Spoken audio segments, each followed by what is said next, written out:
Се менува ли сопственичката структура на САСА? Според засега непотврдени информации, рудникот за олово и цинк од Македонска каменица, кој е под концесија на рускиот рударски гигант Солвеј, до крајот на овој или до средината на наредниот месец би требало целосно да премине во раце на американска компанија, која засега е анонимна. Комплетната документација за примопредавање на рудникот веќе била завршена.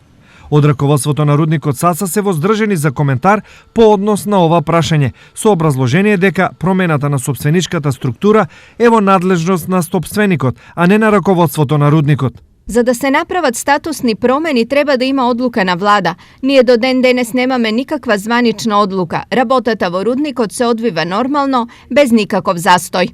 Образложија за ТВ Стар од рудникот. Инаку рудникот САСА е еден од најдобрите рудници за олово и цинк во Европа. Во него работат околу 700 лица за просечна плата од 450 евра.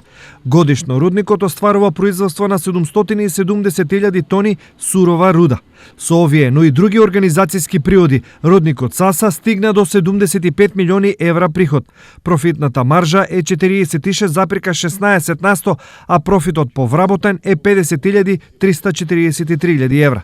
Годинава рудникот Солвеј доби одобрение за проширување на концесијата како еден од предусловите за нивно останување во САСА. Од тука информациите дека тие ќе му отстапат место на американци во светот на рударскиот бизнис делува крајно изненадувачки.